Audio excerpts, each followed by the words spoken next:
The realization of the Nirvana by enlightenment is referred to in some instances of the Buddhist canon called Tripitaka as the sight of Nirvana. Sight means seeing Nirvana. In the first discourse called Dhammacakkappavattana, delivered by the Buddha after enlightenment, he referred to it, that means referred to the enlightenment by realizing Nirvana, he referred to as, to start with, Chakkumudapadi, meaning the dawn of the eye. It means the eye dawn. It is a metaphorical and a poetical statement made by the Buddha. The dawn of the eye means until enlightenment, what we call eye is not a real eye or actual eye with the capacity to see. That means it is the blindness. We identify our own blindness as our eye, our capacity to see. The dawn of the eye means the disappearance of that incapacity to see. The disappearance of the darkness. Because when we are blind, we cannot see the light. Ignorance of the light. And in that first discourse, the completion of enlightenment is referred to as the dawn of the light. Aloko Udapadi, the Buddha's words.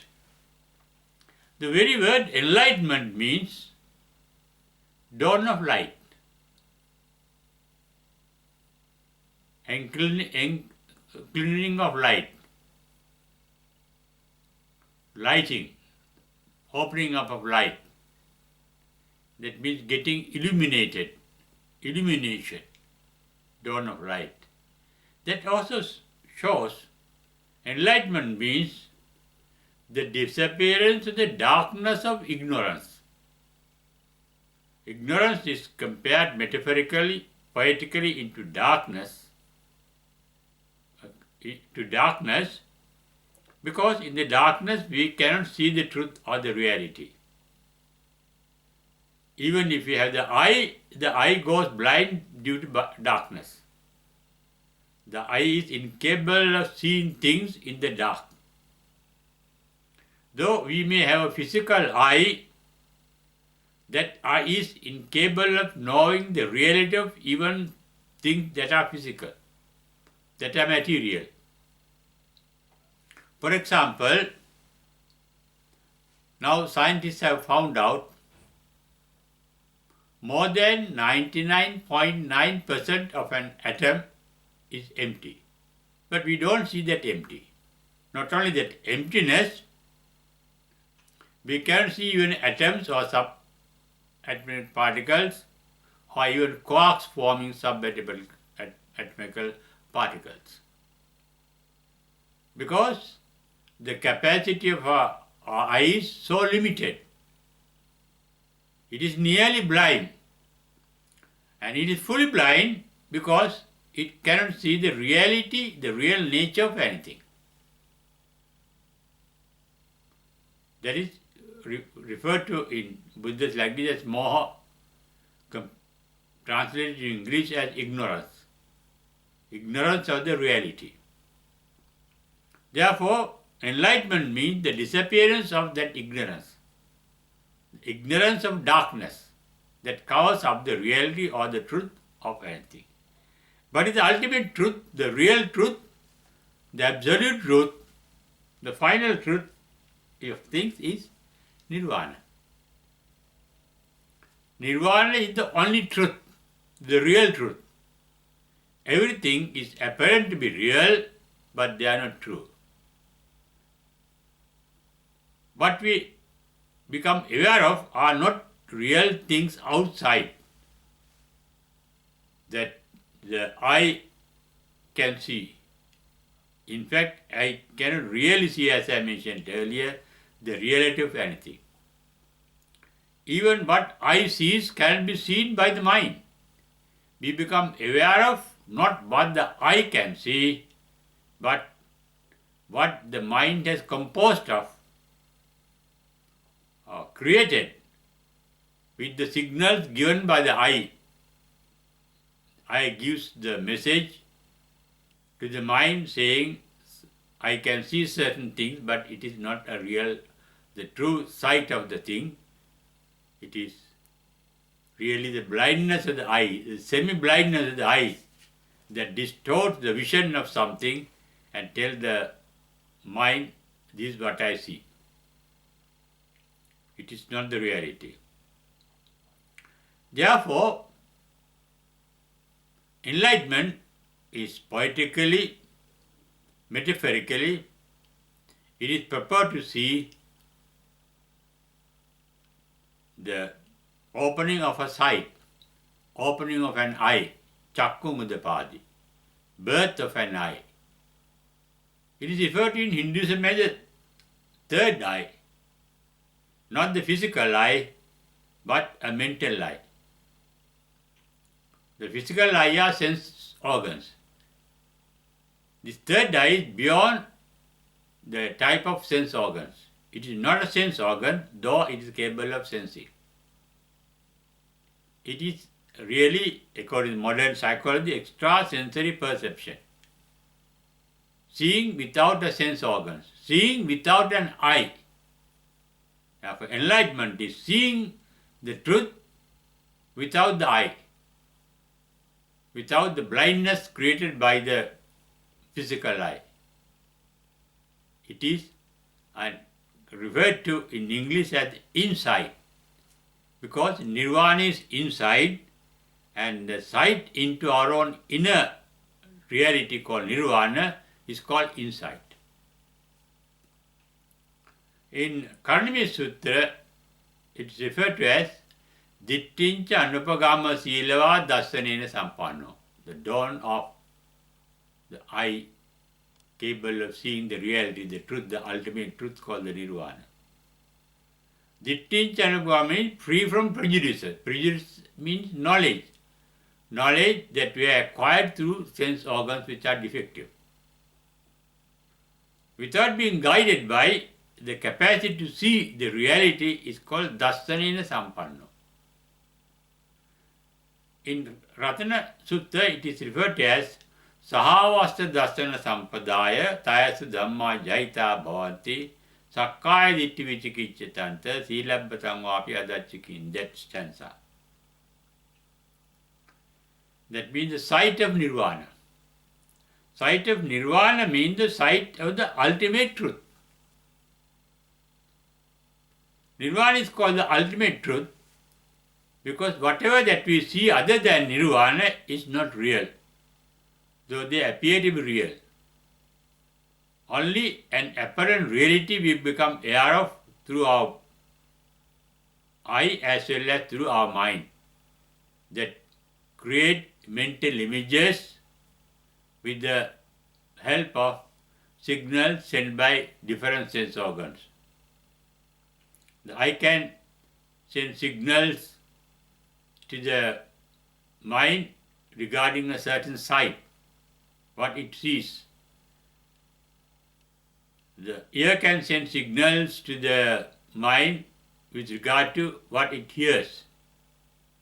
The nose can send signals to the mind regarding what it smells.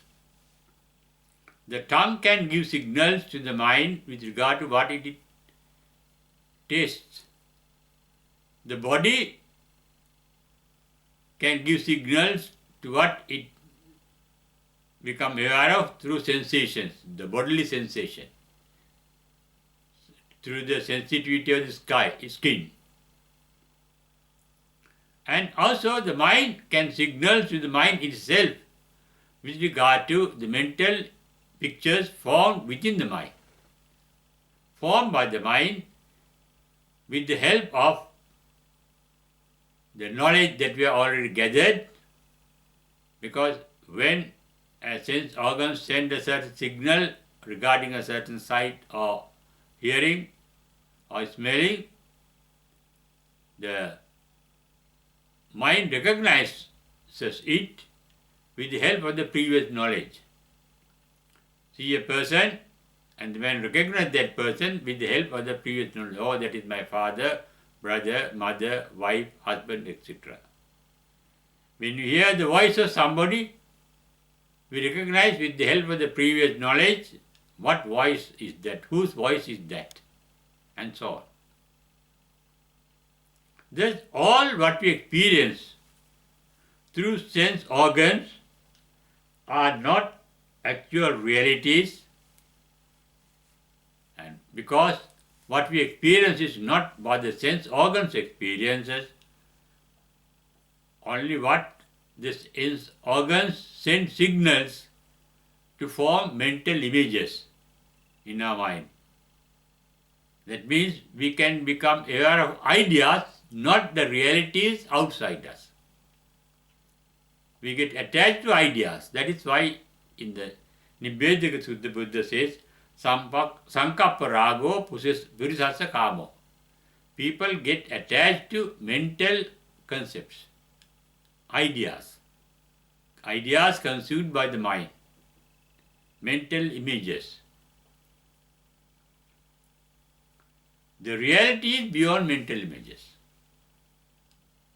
Our mind is filled with mental images of thoughts and feelings. They are mental formations.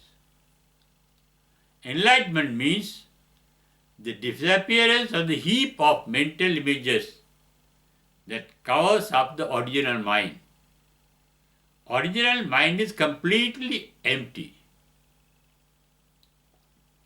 beyond all boundaries of time and space. The original mind has no boundary with regard to time or with regard to space, like the real space outside us, the space in the universe. It has no beginning, it has no decaying, it has no death. That is the eternal, ultimate reality, the space. Everything, all planets, all heavenly objects, suns, stars, galaxies,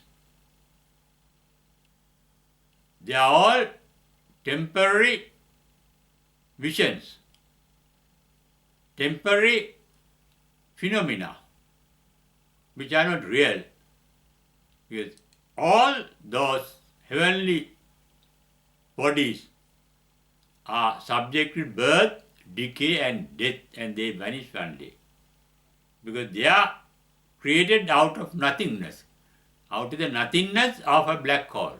There is nothing in a black hole. And scientists now found out there is neither time nor space in a black hole. That means completely empty. Even the Kevada Sutta Buddha said, Nirvana is completely empty, beyond boundaries of time and space. Anantam, that means beyond the boundaries of time.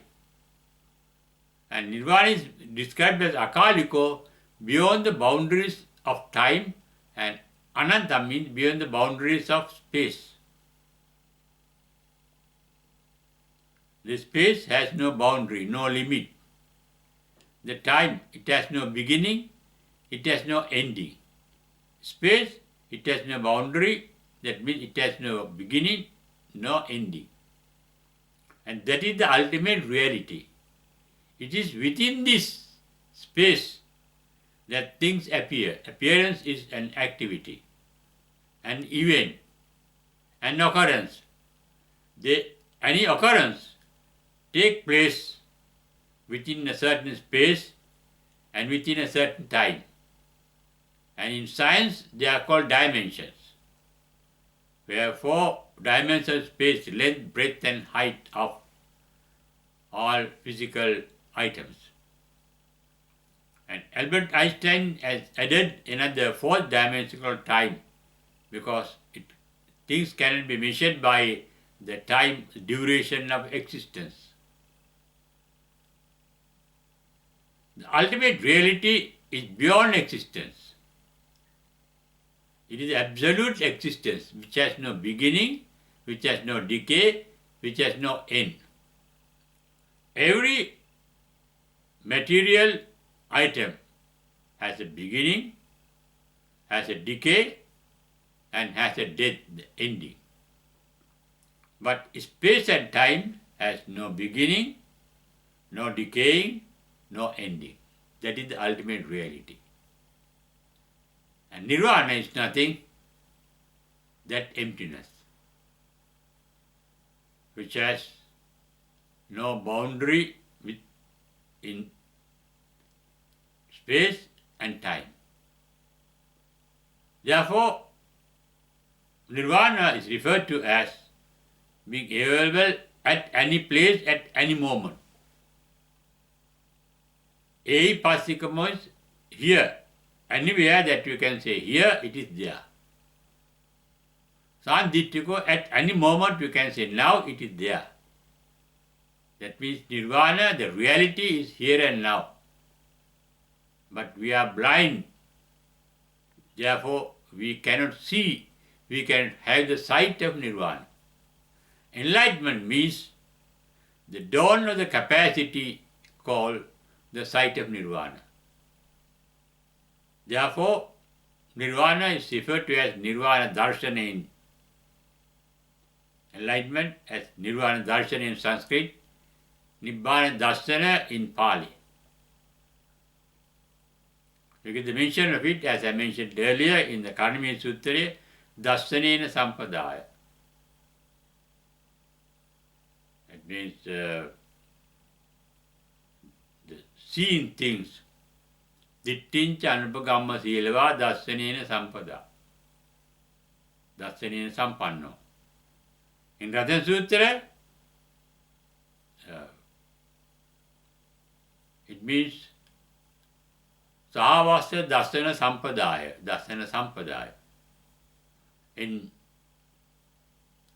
the first discourse called Dhammacakkappavattana through Chakkumudapadi, at the beginning it says, with regard to the dawn of Nirvana, the dawn of the sight of Nirvana, the actual sight of Nirvana. The beginning of that sight is referred to at the end of the discourse Dhammacakkappavattana with regard to the first disciple of the Buddha who got enlightened after listening to that discourse. It's referred to as Dhammacakku, the eye to see the Dhamma. Dhamma means mental formations, mental states. The mental state, the real mental state is the voidness of the mental state, free from all mental images. But what Reverend Kondanyan, the first disciple of the Buddha, saw was every mental formations are born to decay and die. Yankincha samudaya dhamman sabbanta nirodhammanti. Whatever that appears in the mind, they are to pass away. They have a beginning. Like clouds, they pass away.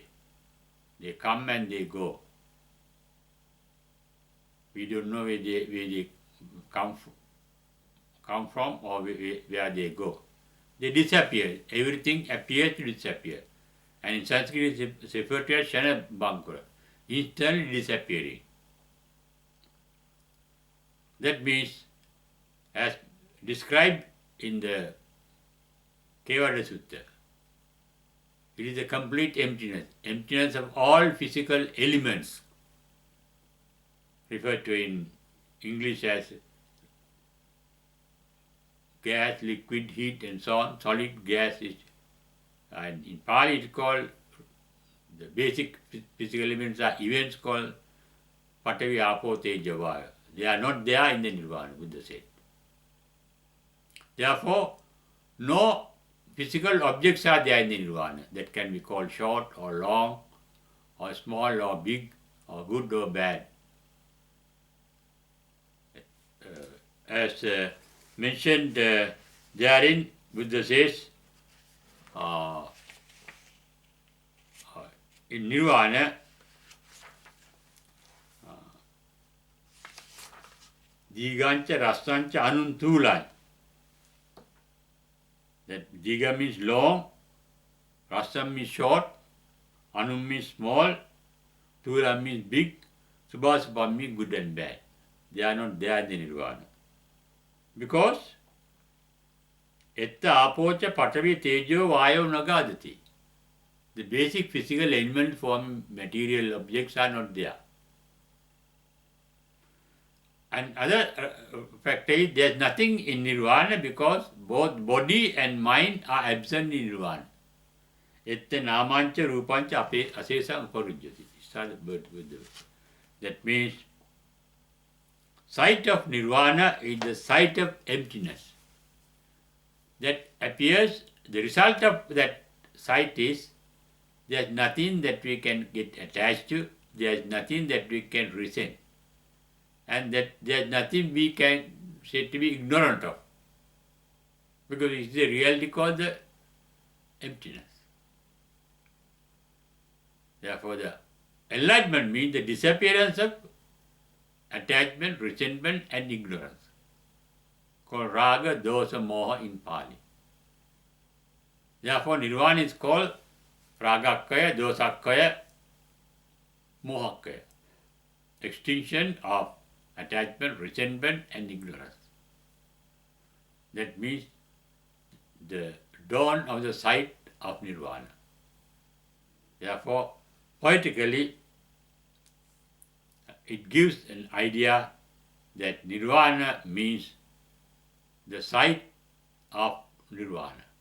Enlightenment means the sight of Nirvana. And that sight is possible within us. It is not outside us. Within us means it is in our own mind. Nirvana is nothing but our own original mind when it is empty of all its content called thoughts and feelings. And that is the absolute emptiness of the mind that we refer to as Nirvana.